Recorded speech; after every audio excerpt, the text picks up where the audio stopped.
बच्चों देखो nucleic acids क्या होता है, थोड़ा सा इसके स्ट्रक्चर को समझने में हम थोड़ा सा हल्का सा हमें कहीं लगेगा कि थोड़ा टफ भी है, थोड़ा बहुत एक जगह आएगा बस, पर वो ऐसा कभी उतना डिटेल में आया नहीं है पेपर में, पर मैं थोड़ा समझाने में तुम्हें समझा दूंगी क्योंकि कुछ चीजें फिर समराइज करने में दिक्कत आएगी। तो सबसे पहले हम समझेंगे न्यूक्लिक एसिड्स क्या होते हैं। तो पहले इसी को समझ लो, मेन तो सारे क्वेश्चन ज्यादातर यहीं से आ जाते हैं। तो न्यूक्लिक एसिड्स बेटा क्या होते हैं बेसिकली, न्यूक्लिक एसिड्स हमारे ये भी पॉलीमर होते हैं, these are polymer of nucleotides. ठीक है, जैसे कि प्रोटीन किसके पॉलीमर थे, प्रोटीन किन चीजों से मिलकर एक प्रोटीन बनता है, देखो तुम बहुत बढ़िया। पॉलीसेकेराइड में मोनोमर यूनिट क्या थी, मतलब एक पॉलीसेकेराइड होता है जैसे, तो वो किन चीजों के आपस में जुड़ने से बनता है, मोनोसेकेराइड्स की। तो पॉलीसेकेराइड एक पॉलीमर है मोनोसेकेराइड्स का। ऐसी प्रोटीन किसका पॉलीमर है, प्रोटीन में कौन सी चीजें जुड़ती गई थी, मैं जोड़ी यहां रख के देखो बताओ, अल्फा अमीनो एसिड्स। ठीक है, तो अल्फा अमीनो एसिड्स के जुड़ने से हमारे क्या बन जाते हैं, प्रोटीन्स बन जाते हैं। ऐसे ही न्यूक्लियोटाइड्स हमारी बनती हैं, न्यूक्लियोटाइड्स में मोनोमर, सॉरी न्यूक्लिक एसिड में मोनोमर होते हैं न्यूक्लियोटाइड। क्या होते हैं मोनोमर इसमें, न्यूक्लियोटाइड। तो न्यूक्लियोटाइड क्या होता है उसको हमें समझना है। ठीक है, तो यहाँ थोड़ा सा हमें इसको समझना पड़ेगा। न्यूक्लिक एसिड पॉलीमर होता है किसका, किसका, न्यूक्लियोटाइड, बोलो न्यूक्लियोटाइड। ठीक है, न्यूक्लियोटाइड क्या होता है, एक न्यूक्लियोटाइड ना बेटा 3 चीजों से मिलकर बनता है। तो पहले हमें उन 3 चीजों को भी समझना होगा। न्यूक्लियोटाइड में देखो 3 चीजें कौन कौन सी होती है, एक इसमें होती है एक शुगर, ठीक है, मतलब एक कार्बोहाइड्रेट होता है। एक इसमें होता है एक नाइट्रोजनस बेस, मतलब एक ऐसा बेस होता है जो बेसिक नेचर का एक कंपाउंड है और नाइट्रोजन है उसमें, जो उसकी रिंग स्ट्रक्चर होता है उसमें बीच बीच में बहुत जगह नाइट्रोजन आ रही होती है। ठीक है, तो उसको नाइट्रोजनस बेस कहते हैं। ठीक है बेटा, रिंग कंपाउंड होता है, एक शुगर होती है उसमें और एक उसमें होता है फॉस्फेट ग्रुप। फॉस्फेट होता है ना हमारा PO4 नेगेटिव। ठीक है, तो इसमें एक होता है हमारा फॉस्फेट ग्रुप। अब हम इन तीनों को भी समझेंगे कि कौन कौन से हो सकते हैं। इसको बेटा देखो ध्यान से समझो, इसमें से तो क्वेश्चन आए भी हुए हैं खूब। शुगर जो एक न्यूक्लियोटाइड में होती है, शुगर सिर्फ 2 हो सकती है किसी भी न्यूक्लियोटाइड में, या तो शुगर होती है राइबोस या शुगर होती है डीऑक्सी राइबोस। ठीक है, कौन सी 2 शुगर होती है इसमें, राइबोस और डीऑक्सी राइबोस। ठीक है, नाइट्रोजनस बेस जो होते हैं ना बेटा, ये फिर फर्दर 2 तरीके के होते हैं बेटा। ठीक है, एक देखो हमारे होते हैं पायरामिडीन बेस और एक होते हैं प्यूरिन बेस। अब इन नाम से परेशान मत हो क्योंकि इन नाम को तुम्हें नहीं करना, पर इसके अंदर जो है ना उनको हम थोड़ा सा ध्यान रखेंगे। इनका ये नाम भी क्यों दे रखा है ये भी अभी मैं बताती हूँ। देखो पायरामिडीन बेस और एक टाइप के बेसिस को हम कहते हैं प्यूरिन बेसिस। ऐसा इसलिए कहते हैं कि इनमें जो रिंग्स होती हैं, ठीक है, जैसे कि देखो तुम्हें ऐसे पता हो तो जैसे हमने यहाँ पर देखा था, अभी थोड़ी देर में बता जाएंगे बेटा, इसमें ना वीडियो चल रही है, ये अभी आके बता जाएगी। तो देख ले, सिर्फ प्रीति और मुस्कान एब्सेंट है, बाकी सारे प्रेजेंट हैं। कल अन्नू और राखी एब्सेंट थी। ठीक है, हाँ, तो देखो बेटा इसमें ना पायरामिडीन और प्यूरिन बेसिस होते हैं। ठीक है बेटा, देखो जैसे कि भाई देखो इस रिंग को हम क्या कहते हैं, बेंजीन कहते हैं। ऐसे देखो ये जो रिंग स्ट्रक्चर होता है ये पायरिडीन होता है। ऐसे ही हमारी पायरामिडीन हमारी रिंग होती है कि उसमें ना हमारी ऐसी एक रिंग होती है और जैसे नाइट्रोजन होता है और कुछ हमारे ग्रुप्स लगे होते हैं। बुक में इनके स्ट्रक्चर भी हैं, उस स्ट्रक्चर को तुम्हें करना नहीं है तो इसलिए मैं स्ट्रक्चर पे नहीं जा रही हूँ। मतलब अब ऐसे समझो पायरामिडीन बेसिस हम उनको कहते हैं जिसमें वो पर्टिकुलर टाइप की क्या होती है, रिंग होती है। ऐसे प्यूरिन में भी हमारी 2 रिंग्स जुड़ी रहती हैं, एक हेक्सागोन और एक पेंटागोन रिंग जुड़ी रहती है। ठीक है, तो जिनमें बेसिक स्ट्रक्चर वो वाला रिंग होता है कि पायरामिडीन वाली रिंग हो, और जिनमें बेसिक स्ट्रक्चर प्यूरिन वाली रिंग हो तो उनको हम पायरामिडीन कहते हैं जिनमें पायरामिडीन रिंग होती है, और उनको हम प्यूरिन कहते हैं जिनमें प्यूरिन रिंग्स होती है। ये मतलब उनको नाम क्यों दिया है इसलिए बता रही हूं मैं कि वो पायरामिडीन्स होते हैं जिनमें वो रिंग स्ट्रक्चर होता है, प्यूरिन का जो अपना स्पेसिफिक स्ट्रक्चर है उनको हम प्यूरिन बेसिस कहते हैं। ठीक है, अब जो पायरामिडीन बेसिस होते हैं वो फिर हमारे 3 होते हैं। ठीक है, मेरे पीछे नाम बोलना, क्योंकि नाम थोड़ा तुम्हें आने चाहिए। स्पेलिंग बेशक ना पता हो, मतलब स्पेलिंग का इतना शायद हमें यूज नहीं होगा, बट एक एक अल्फाबेट हमें चाहिएगा। तो एक नाम बोलो यूरेसिल, ठीक है, थाइमीन और साइटोसिन। ठीक है, तुम्हें पहला अल्फाबेट ही चाहिएगा। तो 3 हमारे पायरामिडीन कौन से होते हैं? एक होता है यूरेसिल, एक होता है थाइमीन और एक होती है साइटोसिन। ठीक है, जो प्यूरिन बेसिस होते हैं ये हमारे 2 होते हैं। ठीक है, ये 2 हमारे कौन कौन से होते हैं? एक होता है एडेनिन, क्या होता है बेटा? एडेनिन। और एक होता है ग्वानिन, क्या कहते हैं हम इसको? ग्वानिन। ठीक है, ऐसी स्पेलिंग होती है इसके, ग्वे फिर निन। ठीक है, ग्वानिन कहते हैं हम इसको। तो ये हमारे 5 बेसिस होते हैं, मतलब कोई भी न्यूक्लियोटाइड होता है तो उनमें से इन 5 में से कोई एक बेस होगा। ठीक है, 3 तो बेसिस होते हैं पायरामिडीन, यूरेसिल, थाइमिन, साइटोसिन, और 2 होते हैं हमारे प्यूरिन बेसिस, एडेनिन और ग्वानिन। आ गई यहां तक बात समझ में? ठीक है, कोई दिक्कत? अच्छा, अब देखो बेटा, शुगर, बेस और फॉस्फेट तीनों यूनिट आपस में जुड़कर क्या बनाती हैं? एक न्यूक्लियोटाइड बनाती हैं। अगर फॉस्फेट ग्रुप उसको नहीं मिलता, खाली शुगर और उसमें अगर नाइट्रोजनस बेस होता है, तो उसको हम कहते हैं, वो कहलाता है एक न्यूक्लियोसाइड। क्या होता है? न्यूक्लियोसाइड। मतलब अ nucleotide without phosphate group is called nucleoside. ये एक बार पेपर में क्वेश्चन आया हुआ है, what is nucleoside and nucleotide. ठीक है, ऐसे करके पेपर में आया हुआ है। डस्टर कहाँ है ये? तो ये देखो, मैं तुम्हें थोड़ा सा बताती हूँ, ये बात आप क्लियर है? एक न्यूक्लियोटाइड 3 चीजों से मिलकर बनता है, sugar, nitrogenous base, phosphate group. Sugar उसमें राइबोज या डिऑक्सीराइबोज हो सकती है, बेस उसमें या तो पायरामिडीन होगा या प्यूरिन होगा। 3 पायरामिडीन बेसिस होते हैं, एडेनिन, यूरेसिल, साइटोसिन, और 2 प्यूरिन बेसिस होते हैं, एडेनिन और ग्वानिन। ठीक है, समझ में आई सबको बात? अच्छा, अब देखो बेटा, शुगर हमारा देखो ऐसे बीच में होता है। देखो, एक न्यूक्लियोटाइड हमारा कैसे बनता है कि शुगर के ऊपर, मतलब शुगर के थ्रू हमारे जुड़े रहते हैं क्या? बेस और फॉस्फेट ग्रुप। ठीक है, कि शुगर मतलब उनको जोड़ने का काम करेगा। अगर तुम्हें लिखना नहीं है कुछ, जैसे मान लो अगर एक सेंटेंस लिखने में दिक्कत आ रही है, अगर कोई पूछे ना व्हाट इज न्यूक्लियोटाइड, बस ऐसे बना दो, ये तुमने एकदम सही बना दिया, कुछ और आगे करने की जरूरत नहीं है। अगर वो सिंपल 1 नंबर में पूछ रहा है ना व्हाट इज न्यूक्लियोटाइड, ये बना दो। ठीक है, बेस, शुगर, फॉस्फेट जब ऐसे आपस में जुड़ते हैं तो वो एक न्यूक्लियोटाइड होता है। और अगर इस फॉस्फेट को हटा के खाली ये दोनों को मिलाकर बना दो तो ये है न्यूक्लियोसाइड। ठीक है बेटा, ये न्यूक्लियोसाइड है। अब देखो, न्यूक्लियोसाइड हमारे 2 तरीके के होते हैं on the basis of sugar. अगर शुगर हमारी होगी राइबोस तो वो कहलाएगा राइबोन्यूक्लियोसाइड, और अगर उसमें शुगर होगी डिऑक्सीराइबोस तो वो कहलाएगा डीऑक्सीराइबोन्यूक्लियोसाइड। बताओ कोई दिक्कत? ठीक है, nucleoside are of 2 types on the basis of sugar, ribonucleoside and deoxyribonucleoside. अब मैं ऐसे ही फॉस्फेट ग्रुप और लगा दूं तो ये हमारा एक न्यूक्लियोटाइड बन जाएगा। न्यूक्लियोटाइड भी ऐसे ही 2 तरीके के होते हैं, अगर राइबोस शुगर होगी तो वो बन जाएगा राइबोन्यूक्लियोटाइड, और अगर उसमें डिऑक्सीराइबोस शुगर होगी तो वो बन जाएगा डिऑक्सीराइबोन्यूक्लियोटाइड। कोई दिक्कत? राइबोन्यूक्लियोटाइड्स जब आपस में जुड़कर एक पूरी न्यूक्लिक एसिड बनाएंगे तो उसको हम कहते हैं ribonucleic acid, that is RNA.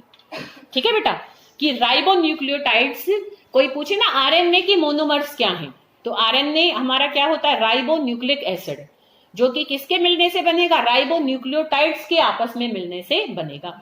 समझ में आ रही है सबको ये बात? तो राइबोन्यूक्लियोटाइड्स हमें क्या देता है? आरएनए। और जब डिऑक्सीराइबोन्यूक्लियोटाइड्स आपस में जुड़ेंगे तो क्या बनेगा? DNA, deoxyribonucleic acid. ठीक है, तो हमें क्या मिलेगा? डीएनए।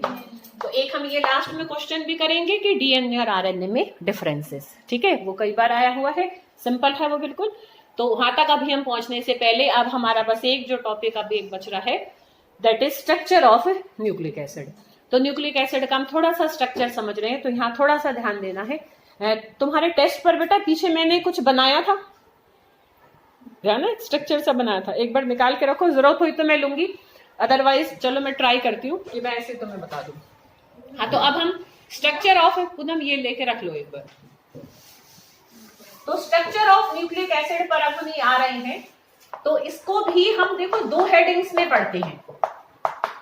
जैसे हमने प्रोटीन का स्ट्रक्चर 4 हेडिंग्स में देखा था, तो ऐसे न्यूक्लिक एसिड का स्ट्रक्चर हम 2 हेडिंग में देखते हैं। एक होता है प्राइमरी स्ट्रक्चर और एक होता है सेकेंडरी स्ट्रक्चर। तो प्राइमरी स्ट्रक्चर में देखो इसका क्या होगा। देखो बेटा क्या होता है कि जो एक न्यूक्लिक एसिड की चेन होती है, ठीक है, कि एक जो न्यूक्लिक एसिड की हमारी जो चेन होती है उसको हम स्ट्रैंड कहते हैं। स्टैंड नहीं, स्ट्रैंड, आर आएगा बीच में, उसको हम क्या कहते हैं, स्ट्रैंड। तो एक न्यूक्लिक एसिड के अंदर न्यूक्लियोटाइड्स आपस में कैसे जुड़ते हैं, ठीक है, तो वो जुड़ना अगर हम देखते हैं तो वो हमारा क्या होता है, प्राइमरी स्ट्रक्चर। मतलब with in the nucleic acid chain किस तरीके से आपस में न्यूक्लियोटाइड्स जुड़ रहे हैं, तो उनका अगर हम एक ऑर्डर देखें तो वो हमारा होता है प्राइमरी स्ट्रक्चर।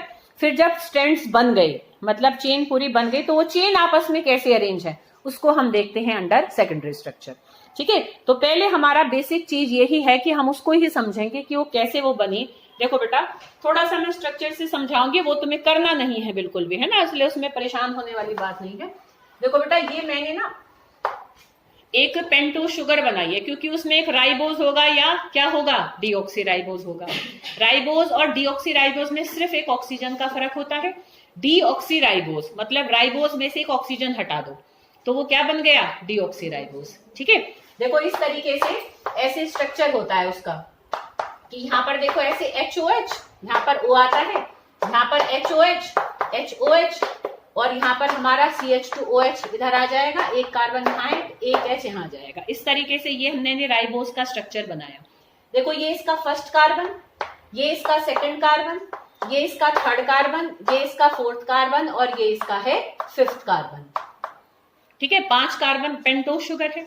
अब इसमें देखो किस तरीके से बॉन्डिंग होती है। देखो जो फर्स्ट कार्बन है उसके ऊपर तो यहाँ बेस आके लगता है, ठीक है, एक H कम होगा। डीऑक्सीराइबोज अगर होती है ना तो यहाँ पर ये ऑक्सीजन नहीं होता, बस बाकी ये स्ट्रक्चर होता है। तो हम बस एक, चाहे राइबोज मान लो चाहे डीऑक्सीराइबोज मान लो, एक तरीके से होता है। देखो यहाँ पहले कार्बन पर आकर बेस जुड़ जाता है। तुम्हें अभी शुरू में मैंने बताया ना कि शुगर ही बांधती है दोनों को। शुगर बीच में होगी, इधर हमारा क्या होगा, बेस होगा और यहाँ पर हमारा फॉस्फेट ग्रुप होगा।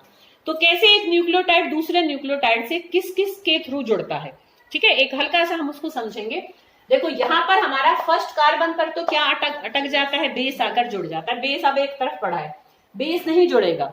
जब एक न्यूक्लिक एसिड की चेन बनती है ना बेटा, तो उसमें शुगर फॉस्फेट यूनिट रिपीट करती हैं और बेस उसके ऊपर लगे रहते हैं। देखो इस तरीके से ऐसे ये बना हुआ है। देखो शुगर फॉस्फेट मतलब एक का फॉस्फेट दूसरे की शुगर के साथ जुड़ेगा।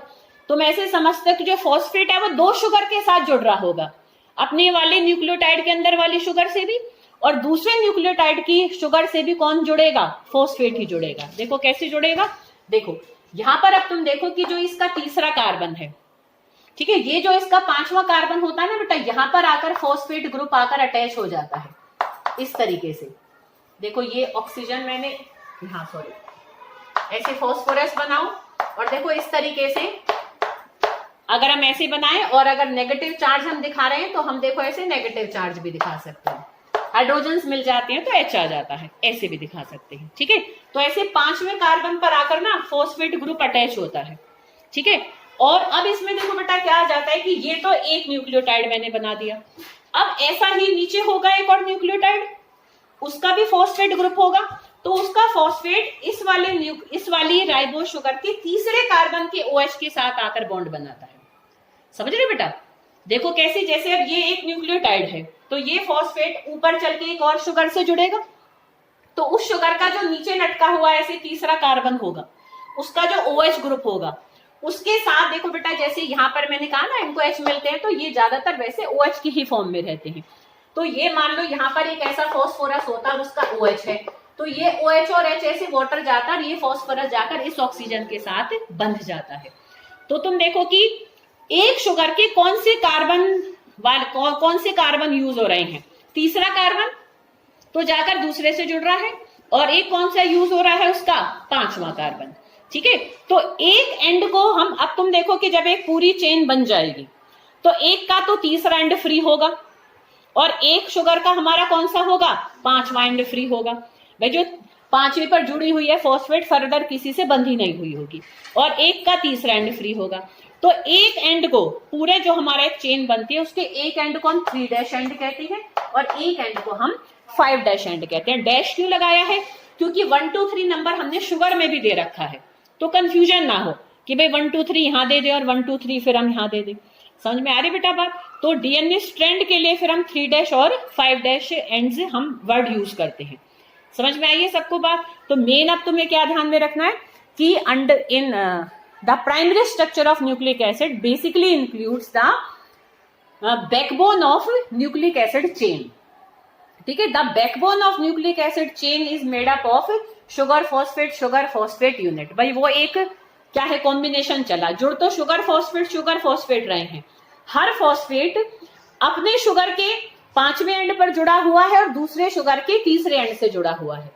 समझ में? उल्टा भी हम कह देते हैं, मतलब ऐसे कुछ नहीं है, हम एक जनरल बात कह देते हैं। तो भाई एक जब फॉस्फेट बीच में आ रहा है तो एक के तो तीसरे कार्बन से जुड़ा हुआ है और एक के 5वें कार्बन से जुड़ा हुआ है।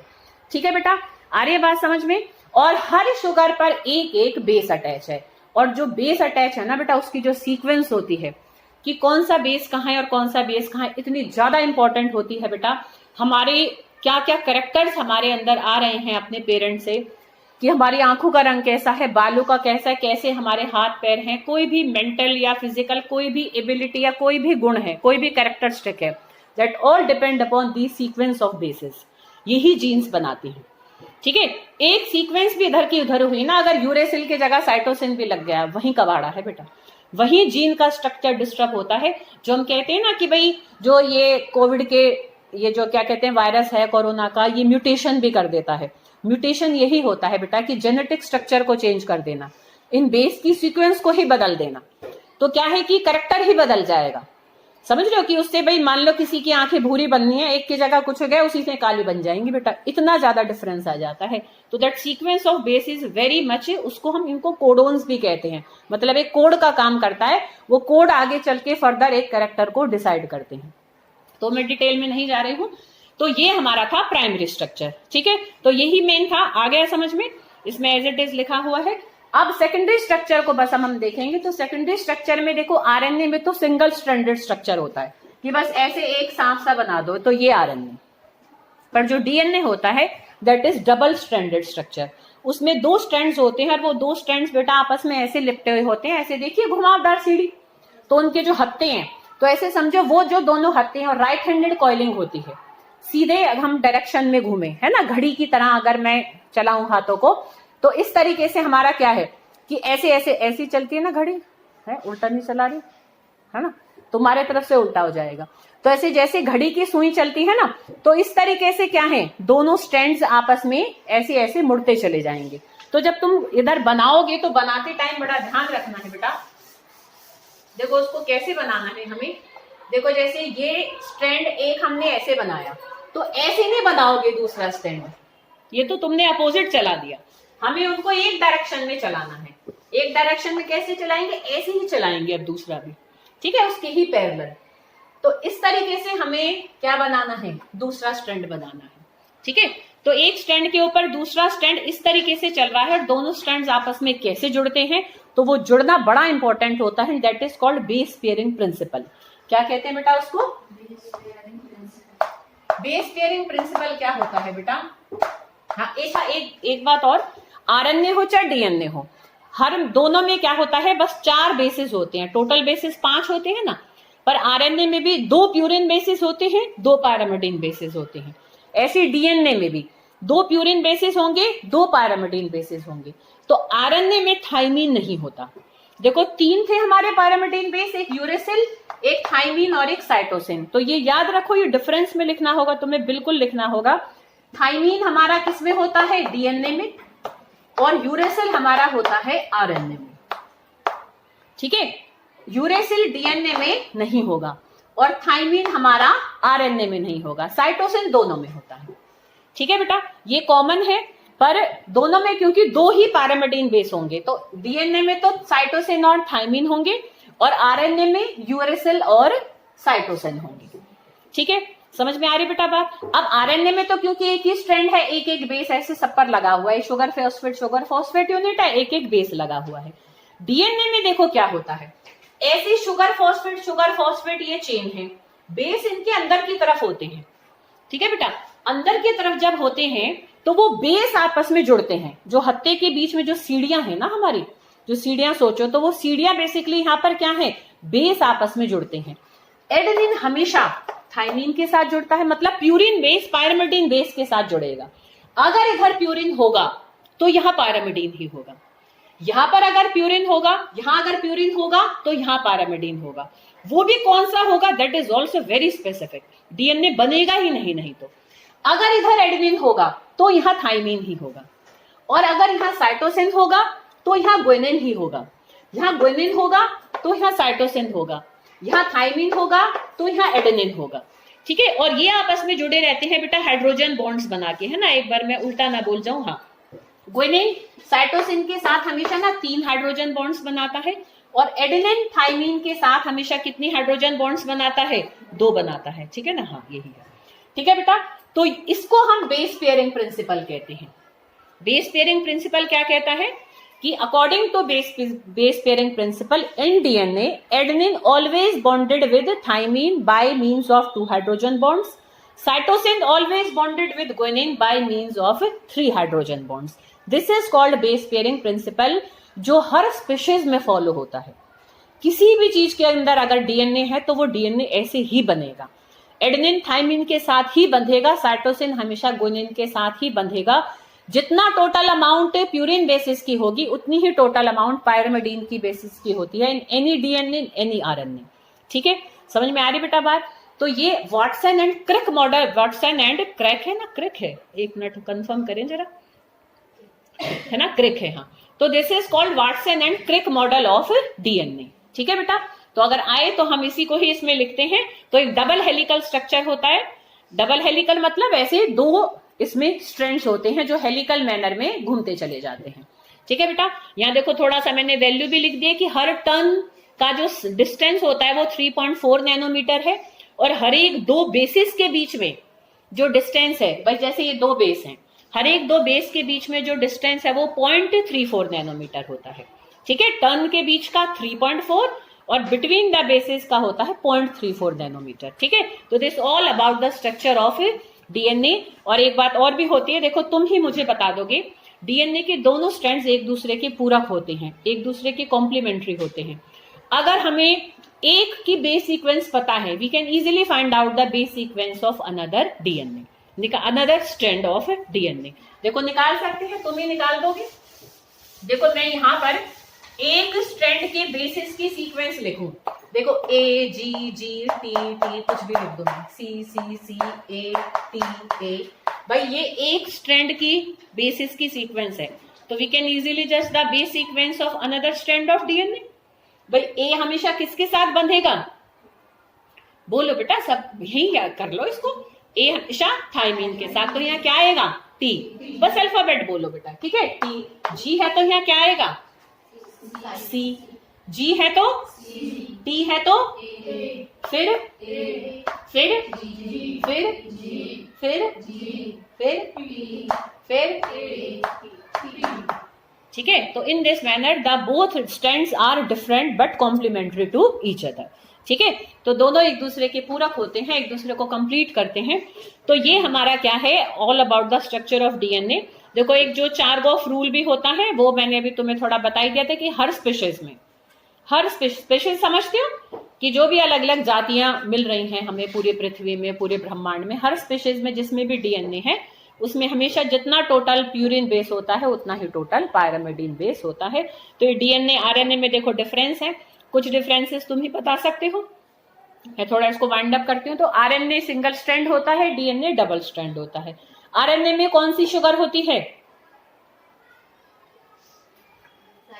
राइबोस। डीएनए में कौन सी शुगर होती है, डीऑक्सी राइबोस। सब बोलो जोर जोर से, चिल्ला चिल्ला के बोलो, है बाहर तक आवाज जाए। आरएनए में कौन सी शुगर होती है? राइबोज। और डीएनए में डीऑक्सीराइबोज। आरएनए में कौन सा बेस नहीं होता? थाइमीन नहीं होता, ठीक है। और डीएनए में कौन सा नहीं होता? यूरेसिल नहीं होता। या ये भी लिख सकते हो कि उसमें ये 4 होते हैं और उसमें ये 4 होते हैं, मतलब जो बेस का उनमें अंतर है उस बात को भी हमें लिखना है।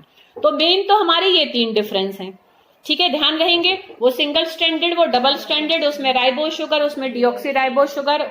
आरएनए में थाइमीन नहीं होता, डीएनए में यूरेसिल नहीं होता, ठीक है बेटा। और देखो बेटा, अगर हम इनका लोकेशन देखें तो डीएनए न्यूक्लियस के अंदर होता है, कि एक जो सेल होता है उसमें जो यहाँ न्यूक्लियस होता है तो डीएनए न्यूक्लियस के अंदर होता है। और जो यहाँ फ्लूइड भरा रहता है ना सेल में, तो सेल के अंदर हमारे क्या साइटोप्लाज्म कहते हैं इसको, ठीक है, कोशिका द्रव्य।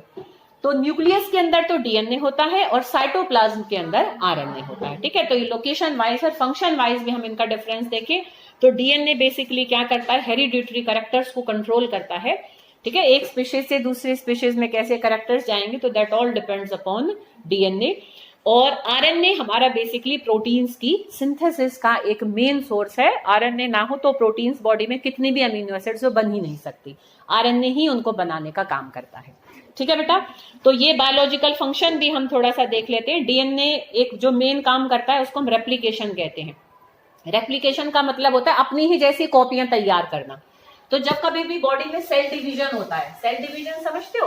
देखो बच्चा इतना छोटा सा पैदा होता है, इतना बड़ा इतना लंबा इंसान बन जाता है, तो वो कैसे बना? सेल उसके ग्रो करते हैं, एक सेल से 2, 2 से 4, 4 से 8 इस तरीके से बनते चले जाते हैं। तो बेसिकली वो बनते हैं by the replication of DNA.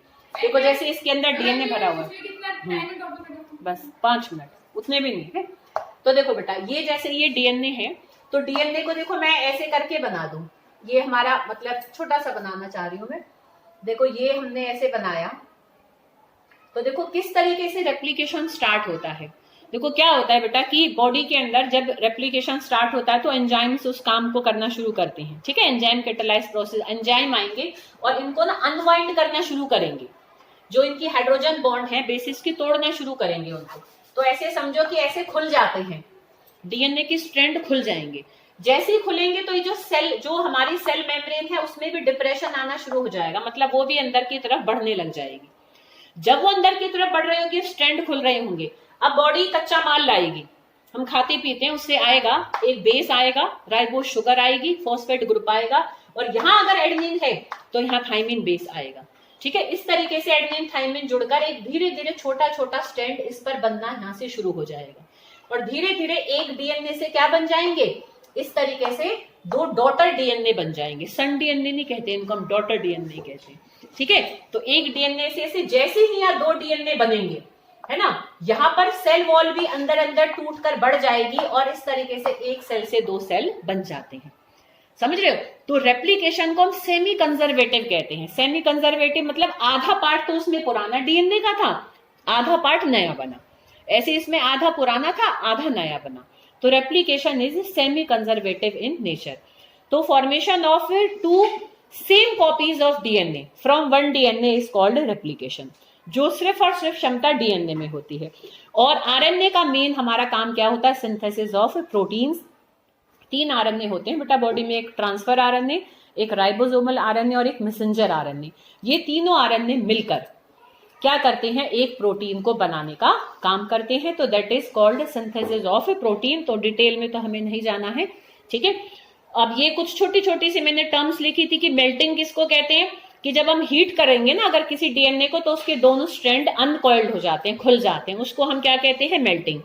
Aniline क्या कहते हैं कि अगर हम उनको ठंडा होने के लिए छोड़ दें तो वो दोबारा से कॉइल हो जाते हैं, फिर से बन जाता है, तो उसको हम एनिलीन कहते हैं, ठीक है। और मेल्टिंग टेम्परेचर क्या होता है कि जिस टेम्परेचर पर दोनों स्ट्रैंड कंप्लीटली खुल जाएं तो उसको हम क्या कहते हैं?